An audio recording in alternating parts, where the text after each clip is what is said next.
Hello नमस्कार दोस्तों, welcome back our official YouTube channel law with Ronit. दोस्तों आप सभी लोगों का हार्दिक स्वागत है। साथियों एक नए वीडियो और एक नए ऑफिशियल अपडेट के साथ आपके सामने आ रहे हैं। साथियों ये जो सेशन मैं आप सभी लोगों के लिए लेकर के आ रहा हूं, ये आपके प्रिलिमिनरी एग्जामिनेशन से रिलेटेड है। अगर हम प्रिलिमिनरी एग्जामिनेशन की बात करते हैं तो आप सभी लोगों का रिसेंट में झारखंड जुडिशरी का प्रिलिमिनरी एग्जामिनेशन लगा हुआ है।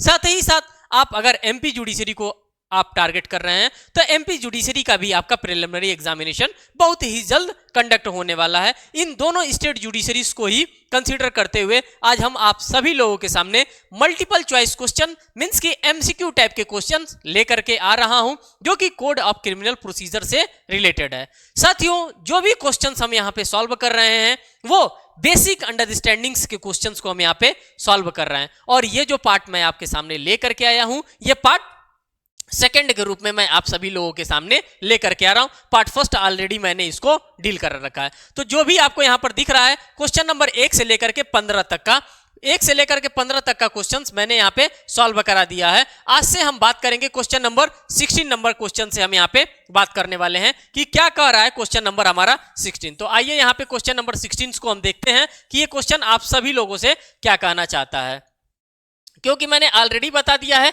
कि क्वेश्चन नंबर 15 तक मैंने सॉल्व करा दिया है। तो क्वेश्चन नंबर 16 आप सभी लोगों से क्या यहाँ पे कहना चाहता है। क्वेश्चन नंबर 16 कह रहा है कि विच one of the following is not correctly match in the criminal procedure code की बात करते हैं। क्या यहाँ पे करेक्टली मैच नहीं कर रहा है। जैसे यहाँ पे सेक्शन 2D के अंतर्गत क्या दे रखा है, सेक्शन 2H के अंतर्गत क्या दे रखा है, सेक्शन 2R में हमको क्या दे रखा है, और सेक्शन 2W के अंतर्गत क्या दे रखा है। क्या सेक्शन 2D में कंप्लेन आता है कि नहीं आता है। क्या वाकई में सेक्शन 2D के ही अंतर्गत कंप्लेन डिफाइन किया गया है क्या, कि दूसरा चीज डिफाइन किया गया है। अगर हम बात करते हैं सेक्शन नंबर 2H में, तो क्या सेक्शन 2H के ही अंतर्गत इन्वेस्टिगेशन डिफाइन किया गया है कि कुछ इसे डेरोगेट करके डिफाइन करने का काम किया गया है। यही क्वेश्चन यहाँ पे पूछ रहा है, कह रहा है इज नॉट करेक्टली मैच। यहाँ पे क्या ऐसा चीज है जो कि करेक्टली मैच नहीं कर रहा है। तो आप सभी लोगों को पता है कि सेक्शन 2D के अंतर्गत कंप्लेन फॉल करता है, साथ ही साथ सेक्शन 2H के अंतर्गत इन्वेस्टिगेशन फॉल करता है। उसके बाद से सेक्शन 2R के अंतर्गत पुलिस रिपोर्ट भी फॉल कर रहा है। इससे ये पता चल रहा है कि ये तीनों चीजों तो फॉल कर रही है, लेकिन जब 2W की बात आती है तो क्या 2W के अंतर्गत विक्टिम फॉल करता है, तो बिल्कुल नहीं करता है। और इस टाइप के क्वेश्चन आपके उत्तराखंड जुडिशरी 2019 के एग्जामिनेशन में आप सभी लोगों से क्वेश्चन पूछा गया था। नेक्स्ट क्वेश्चन की हम बात करते हैं, क्वेश्चन नंबर 17 की बात करते हैं। क्वेश्चन नंबर 17 आप सभी लोगों से क्या कहना चाहता है, इसको देखिए। कह रहा है विच one of the following pair is not correctly match. जैसे आप सभी लोगों ने क्वेश्चन नंबर 16 को ऑब्जर्व किया, सेम एज यूजुअल क्वेश्चन को यहाँ पे थोड़ा सा मॉडिफाई किया गया और थोड़ा सा मॉडिफाई करके आपके सामने यहाँ पे रख दिया गया है।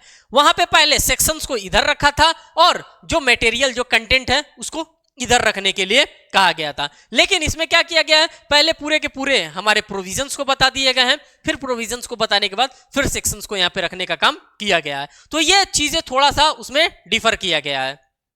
तो विच one of the following pair is not correctly match. Police report की बात कर रहा है, कह रहा है पुलिस रिपोर्ट हमको कहां दे रखा है। तो आप सभी लोगों को पता है कि पुलिस रिपोर्ट हमको R से रिपोर्ट होता है और 2R के अंतर्गत हमारा पुलिस रिपोर्ट होता है। साथ ही साथ कह रहा है बी वाले में कि कॉग्निजेबल ऑफेंसेस क्या होता है। कॉग्निजेबल ऑफेंस कहां दे रखा है, तो 2C के अंतर्गत आपका कॉग्निजेबल ऑफेंसेस दे रखा है। कह रहा है कि बेलेबल ऑफेंसेस सेक्शन 2B। क्या आप सभी लोगों को पता है कि बेलेबल ऑफेंसेस सेक्शन 2B के अंतर्गत दे रखा है। तो ये जो लॉ का स्टूडेंट होगा वो तो देख करके इसको क्वेश्चन को हंसेगा ही कि क्या कौन कह दिया है कि बेलेबल ऑफेंसेस जो है वो सेक्शन नंबर 2B के अंतर्गत रखा गया है। यही पेयर जो है साथियों करेक्टली मैच नहीं कर रहा है। और इन्वेस्टिगेशन की बात करते हैं तो 2H के अंतर्गत इन्वेस्टिगेशन दे रखा है। आप देख सकते हैं कि ये क्वेश्चन जो है यूपी एपीओ जैसे एग्जामिनेशन में आप सभी लोगों से पूछने का काम किया गया। इसका जो करेक्ट आंसर मार्क किया जाएगा यही सी वाला इसका करेक्ट आंसर मार्क किया जाएगा। क्या होगा, इसका जो करेक्ट आंसर होगा साथियों यही सी वाला इसका करेक्ट आंसर यहाँ पे मार्क किया जाएगा। नेक्स्ट क्वेश्चन की हम बात करते हैं, क्वेश्चन नंबर हमारा 18 यहाँ पे आ रहा है। क्वेश्चन नंबर 18 की हम बात करते हैं, कह रहा है कि व्हाट ऑफेंसेस इज बेलेबल। कौन से ऐसे ऑफेंसेस हैं जिसको हम लोग बेलेबल के अंतर्गत रखते हैं। तो साथियों यहाँ पे ऑप्शंस को देखिए, ऑप्शन ए की बात कर रहा है mention as bailable offences in schedule of CrPC. आप सभी को पता है कि साथियों कि सीआरपीसी के अंतर्गत एक शेड्यूल्स भी हमको दे रखा है, और जो भी चीजें हमको देखने के लिए मिलती है वो कहां पर देखने के लिए मिलती है, तो वो पूरा का पूरा कंटेंट हमको स्केड्यूल्स के ही अंतर्गत मिलती है। अब स्केड्यूल में क्या क्या दिया है, तो स्केड्यूल में आपको ये एक शॉर्टकट ट्रिक है, अगर आप इस शॉर्टकट ट्रिक को याद कर लेंगे, SOPCBT। अब आप कहेंगे कि ये क्या मैंने लिख दिया, तो ये पूरा का पूरा स्केड्यूल फर्स्ट मैंने आप सभी लोगों के सामने लिख दिया कि क्या क्या स्केड्यूल्स के अंतर्गत दिया है, SOPCBT। अब आप देखिए, यस का मतलब होता है, यस से डिफाइन करता है, सेक्शंस की बात करता है। ओ का मतलब हो गया ऑफेंसेस की बात करता है कि किस नेचर का ऑफेंसेस है। पी से हम पनिशमेंट को देख लेते हैं कि किस टाइप के पनिशमेंट्स की बात कर रहा है। साथ ही साथ सी की बात करता है कि किस नेचर का ये मामला है, ये कॉग्निजेबल नेचर का मामला है कि नॉन कॉग्निजेबल नेचर का मामला है। बी से कह रहा है कि ये बेलेबल नेचर का मामला है कि नॉन बेलेबल नेचर का मामला है, और टी से कह रहा है कि ट्राइएबल बाई विच कोर्ट की बात कर रहा है कि किस कोर्ट के अंतर्गत इसको ट्राइएबल किया जाएगा, किस कोर्ट के अंतर्गत इसको देखा जाएगा। तो जो भी स्केड्यूल्स हैं आपके सीआरपीसी के अंतर्गत वो सिर्फ और सिर्फ इसी शॉर्टकट निमोनिक्स के थ्रू आप याद कर सकते हैं, जैसे कि मैंने आपके सामने सॉप सीबीटी रखने का काम किया है, और ये सॉप सीबीटी आप सभी लोगों के लिए आपके एग्जामिनेशन में बहुत ही ज्यादा हेल्पफुल होने वाला है। तो यहाँ पे जो आपको प्रोवाइड कर रखा है वो सीआरपीसी के स्केड्यूल्स में ही प्रोवाइड कर रखा है, और इसका जो करेक्ट आंसर मार्क किया जाएगा वो ए वाला यहाँ पे करेक्ट आंसर मार्क किया जाएगा। All cases of summons trial, ये बिल्कुल नहीं होगा। ऑल नॉन कॉग्निजेबल ऑफेंसेस, ये इररिलेवेंट दिया है।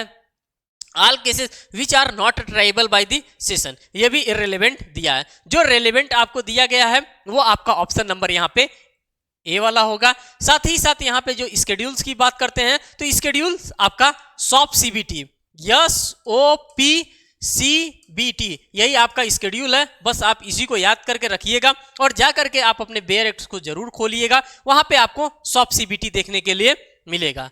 बात करते हैं क्वेश्चन नंबर 19 की, और क्वेश्चन नंबर 19 के अंतर्गत आपके लिए क्या दे रखा है, मैंने आप सभी लोगों से बताया था स्केड्यूल रिलेटेड क्वेश्चन। साथ ही साथ कह रहा है कि bailable offences means and offences which is shown as bailable in, ये कहां पे हमको बेलेबल ऑफेंसेस की अगर हम बात करते हैं तो ये कहां पे हमें शोन करके रखा जाता है। तो मैंने आप सभी लोगों से बताया है कि सीआरपीसी के अंतर्गत हम क्या देखते हैं, तो सीआरपीसी के अंतर्गत हमारे पास फर्स्ट स्केड्यूल्स आता है, और फर्स्ट स्केड्यूल्स में हम क्या देखते हैं, तो फर्स्ट स्केड्यूल्स में हम लोग देखते हैं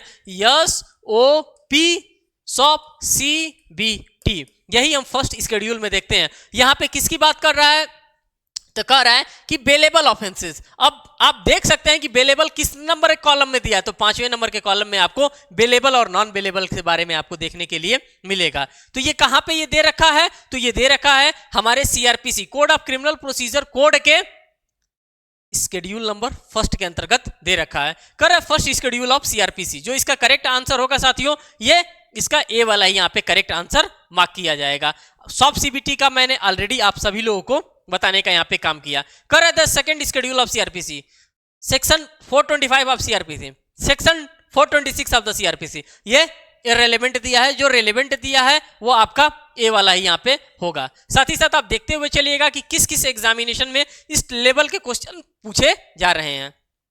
क्वेश्चन नंबर 20 की बात करते हैं, क्या कह रहा है, कह रहा है in which one of the following section of the criminal procedure code 1973 the cognizable offences has been defined.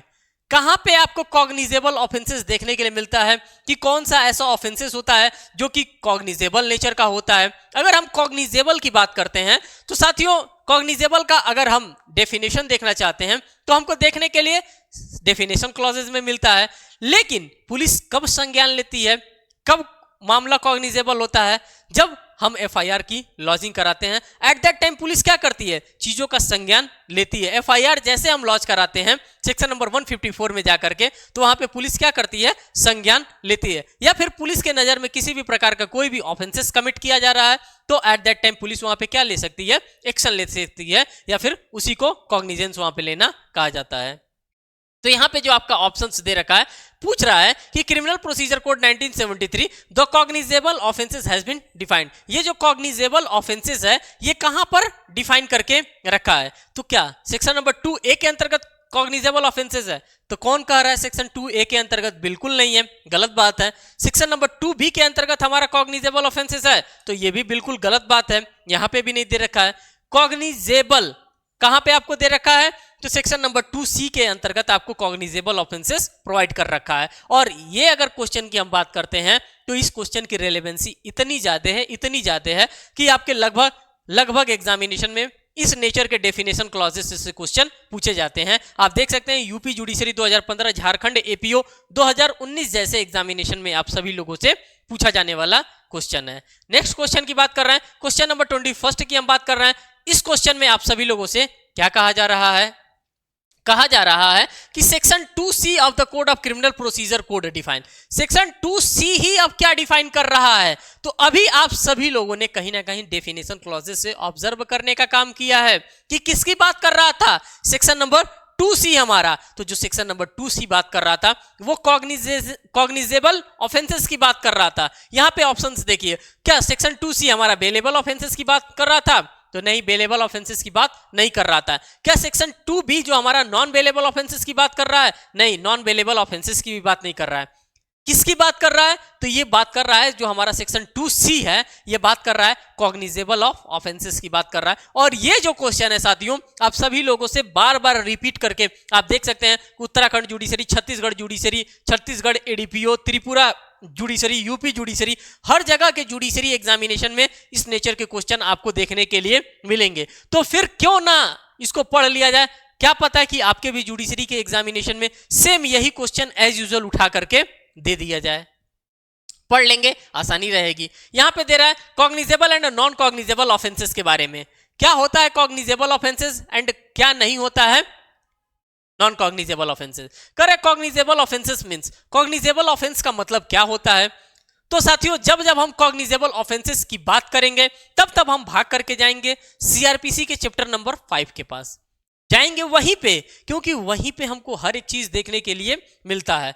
Cognizance कब पुलिस लेता है? कब कोई भी पुलिस ऑफिसर कहेगा कि नहीं मैं जा रहा हूं कॉग्निजेंस लेने? क्या उसको सपना आता है? नहीं।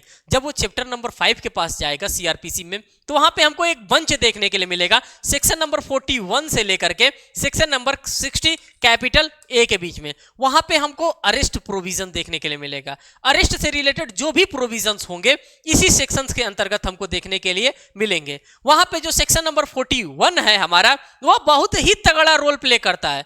वो कहता है कि पुलिस किस तरह से कॉग्निजेंस लेंगी, पुलिस किस तरह से लोगों को अरेस्ट करने का काम करती है।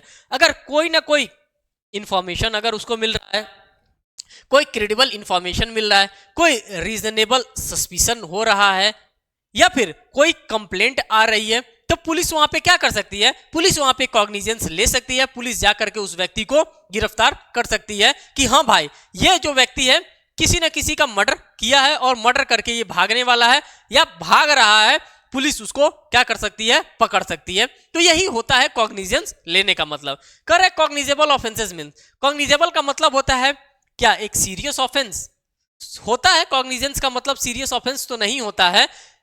सीरियस ऑफेंस का मतलब क्या होता है? कोई मामला बहुत ही सीरियस है, किसी को चाकू मार दिया गया होगा, पूरी ब्लीडिंग हो रही है, इसको सीरियस मानेंगे। लेकिन कॉग्निजेंस का क्या मतलब होता है? सीरियस ऑफेंस होता है? तो बिल्कुल नहीं होता है। बी वाले ऑप्शंस को देखिए, कर ऑफेंस इन विच पुलिस ऑफिसर में अरेस्ट विदाउट वारंट, यही इसका करेक्ट आंसर होगा। क्योंकि जब पुलिस ऑफिसर कॉग्निजेंस लेगी, जब कॉग्निजेबल ऑफेंसेस होंगे, तब पुलिस क्या कर सकती है? अरेस्ट कर सकती है। मैं अरेस्ट विदाउट वारंट कर सकती है। आप सभी लोगों को यह बात भी पता होनी चाहिए कि जब इंडिया में किसी भी व्यक्ति को अरेस्ट किया जाता है तो जो अरेस्ट की प्रोसीडिंग हमारी चलती है वो मे में चलती है, कभी भी सेल में नहीं चलता है। अगर हम इंडिया के परिप्रेक्ष्य में बात करते हैं तो जो हमारा अरेस्ट का काम धाम होता है, जो अरेस्ट का हमारा प्रोविजन है वो मे में होता है। मे अरेस्ट विदाउट वारंट, उसको अरेस्ट किया जा सकता है विदाउट वारंट। जो इसका करेक्ट आंसर होगा साथियों, ये बी वाला इसका करेक्ट आंसर यहां पे मार्क किया जाएगा। और आप देख सकते हैं कि एमपी जुडिशरी जैसे एग्जामिनेशन में भी आप सभी लोगों से इस क्वेश्चंस को पूछने का काम किया गया है। तो एमपी वाले भाई हमारे सतर्क हो जाएं। और देख सकते हैं एमपी 2010 में पूछा है, 13 साल हो गया, 13 साल बाद ये क्वेश्चंस को रिपीट भी किया जा सकता है। क्वेश्चन नंबर 23 की हम बात करते हैं। क्वेश्चन नंबर 23 में आपको क्या देखने के लिए मिल रहा है? कह रहा है कि under section 2L of the CrPC non cognizable cases या offences means a case in which, इसका मतलब क्या होता है? जो नॉन कॉग्निजेबल केसेस और नॉन कॉग्निजेबल ऑफेंसेस की बात कर रहा है, इसका मतलब क्या होता है? तो यहां पे अगर हम इसके मतलब को देखते हैं, इसके ऑप्शंस को देखिए। कह रहा है अ पुलिस ऑफिसर है authority to arrest without warrant. Police officer के पास अथॉरिटी होता है कि वो मैं अरेस्ट कर सकता है विदाउट वारंट, लेकिन क्या हर मामले में विदाउट वारंट वो अरेस्ट कर सकता है? पता चला कि मैंने किसी को एक झापड़ मार दिया और एक झापड़ में क्या वो मुझे अरेस्ट कर सकता है? ऐसा नहीं है। क्या कर सकता है? A police officer has no authority to arrest without warrant, तभी वो अरेस्ट कर सकता है। उसके पास अरेस्ट का पावर तभी है जब 7 साल या 7 साल से ऊपर तक का कोई भी हमने ऑफेंस कमिट किया है, उसी ऑफेंस में वो हमें क्या कर सकता है? गिरफ्तार करने का पावर रखता है। हर एक मामले के अंतर्गत वो हमें अरेस्ट करने का पावर नहीं रखता है। और यही आपका करेक्ट आंसर होगा। A police officer has no authority to arrest without warrant. अगर उसके पास अच्छा सा वारंट है, किसी कोर्ट के द्वारा दिया गया है कि भैया ये अरेस्ट वारंट है, आप जाइए और आप उस भाई साहब को अरेस्ट करके ले करके आइए, तभी पुलिस वाला अरेस्ट कर सकता है। ऐसे वो अरेस्ट नहीं करेगा और उसके पास इस टाइप की पावर्स भी नहीं है। A police officer have the rank of DSP, ये रिलेवेंट है। None of the above is correct. जो आपका करेक्ट आंसर होगा साथियों, बी वाला यहाँ पे करेक्ट आंसर आपका होने वाला है। नेक्स्ट क्वेश्चन की हम बात करते हैं। नेक्स्ट क्वेश्चन आपका क्वेश्चन नंबर 24 आ जा रहा है। और क्वेश्चन नंबर 24 में आप देखिए क्या कहा जा रहा है।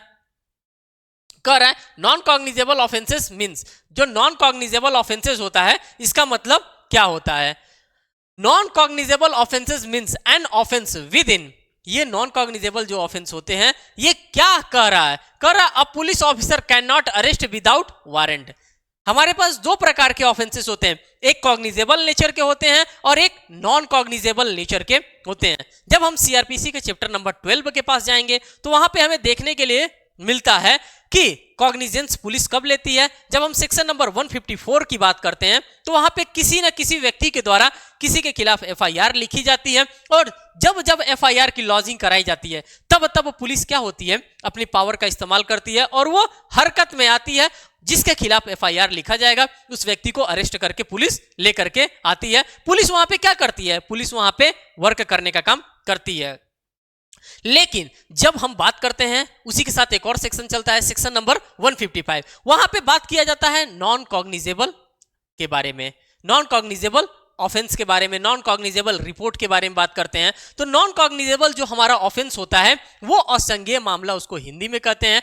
वो ऐसे लेवल का, ऐसे नेचर का मामला होता है जिसमें बहुत ज्यादा भाग दौड़ की जरूरत नहीं होता है। वहां पे एक सिंपल कंप्लेन हमको दे दिया जाता है, और जब हम नॉन कॉग्निजेबल ऑफेंस में किसी भी प्रकार के मैटर को लिखते हैं या उसका कंप्लेन हम रिसीव करते हैं तो इसमें किसी भी व्यक्ति को हम गिरफ्तार नहीं कर सकते हैं। यही हमारा कहना चाहता है non cognizable offences. Non cognizable offences में पुलिस के पास किसी भी प्रकार का कोई भी पावर नहीं होता है, वो किसी भी व्यक्ति को जाकर के अरेस्ट कर ले। अब police officer can not arrest without warrant, जब तक उसके पास वारंट नहीं होगा तब तक वो तभी जब उसके पास वारंट होगा तभी वो जाकर के अरेस्ट कर सकता है। अगर उसके पास वारंट नहीं है तो वो अरेस्ट नहीं कर सकता है। और ये बात हमको कौन बता रहा है? ये बात हमारा नॉन कॉग्निजेबल ऑफेंस यहाँ पे बता रहा है। तो इसका जो करेक्ट आंसर होगा ए वाला, इसका करेक्ट आंसर यहाँ पे मार्क किया जाएगा। क्वेश्चन नंबर 25 की अगर हम बात करते हैं, क्वेश्चन नंबर 25 आपसे क्या कह रहा है? कह रहा है in a cognizable cases the police will have power. अगर कॉग्निजेबल टाइप का कोई मामला आता है तो पुलिस के पास क्या पावर होता है? अब इस पावर को हम देखेंगे। कह रहा है investigate except the power to arrest without warrant की बात कर रहा है। ये अच्छा नहीं है। ऑप्शन नंबर बी में यहां पे कहा जा रहा है कि investigate and power to arrest without warrant only after seeking permission of the magistrate की बात कर रहा है। ये भी यहां पे नहीं है। ऑप्शन नंबर सी की हम बात करते हैं। कर investigate including the power to arrest without warrant की बात यहाँ पे की जा रही है। और जो इसका करेक्ट आंसर मार्क किया जाएगा साथियों, वो सी वाला ही यहाँ पे इसका करेक्ट आंसर मार्क किया जाएगा। और आप देख सकते हैं एमपी जुडिशरी जैसे एग्जामिनेशन में इस नेचर के क्वेश्चंस को पूछने का काम किया गया है।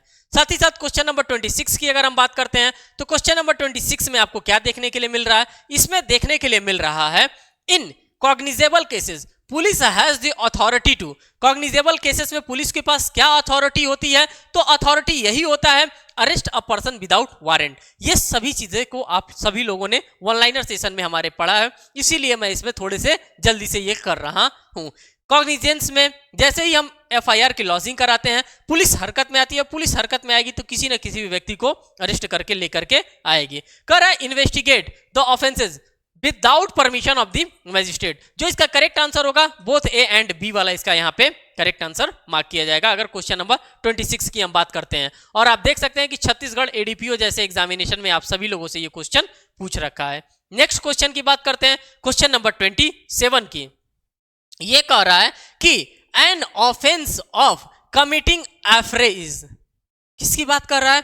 An offence of committing affray कहां होता है? एफ्रे क्या होता है? कह रहा है cognizable and non bailable offence. जो एफ्रे होता है हमारा, क्या वो कॉग्निजेबल नेचर का मामला होता है और नॉन बेलेबल ऑफेंस का मामला होता है? तो ये बात गलत है। Non cognizable and bailable offences की बात कर रहा है, non cognizable and non bailable offences की बात कर रहा है। जो हमारा करेक्ट आंसर होगा इस क्वेश्चन के अकॉर्डिंग, अगर हम एफरे की बात करते हैं, और एफरे हमारे सीआरपीसी के अंतर्गत नहीं, हमारे इंडियन पेनल कोड के अंतर्गत एफरे के बारे में हमको देखने के लिए मिलता है सेक्शन नंबर 159 के अंतर्गत। कह रहा है यहाँ पे कॉग्निजेबल एंड बेलेबल ऑफेंसेस होता है। ये जो मामला होता है ये कॉग्निजेबल भी होता है, संज्ञान भी इसमें लिया जाता है और इसके अंतर्गत हमको बेल भी मिल जाती है। साथ ही साथ आप देख सकते हैं कि राजस्थान जेएलओ जैसे एग्जामिनेशन में इस क्वेश्चन को आप सभी लोगों से पूछने का काम किया गया है। क्वेश्चन नंबर 28 को देखिए। क्वेश्चन नंबर 28 आप सभी लोगों से क्या कहना चाहता है? कह रहा है कि non cognizable cases defined in. जो नॉन कॉग्निजेबल केसेस हैं हमारे, ये कहां पर डिफाइन करके रखे हैं? तो साथियों आप सभी लोगों को पता है कि सेक्शन 2C के अंतर्गत तो डिफाइन नहीं किया गया है, सेक्शन 2H के अंतर्गत डिफाइन नहीं किया गया है, ये डिफाइन किया गया है तो सेक्शन नंबर 2L के अंतर्गत हमारे नॉन कॉग्निजेबल केसेस को यहाँ पे डिफाइन करने का काम किया गया है और इस नेचर के क्वेश्चन यहाँ पे पूछे गए। तो जो भी 28 क्वेश्चन का हमारे पास स्लॉट था साथियों, आज सभी के सभी क्वेश्चंस मैं आप लोगों के लिए लेकर के आया हूं जो कि आप ही के स्टेट जुडिशरी से रिलेटेड है। साथियों आप सभी लोगों से एक छोटा सा रिक्वेस्ट है कि अगर चैनल पे आप नए हैं तो चैनल को जरूर सब्सक्राइब करें, वीडियोस को लाइक करें और अपने फ्रेंड सर्कल में इसको जरूर शेयर करें। फिर मिलेंगे एक नेक्स्ट वीडियो में एक नेक्स्ट अपडेट के साथ, तब तक के लिए धन्यवाद।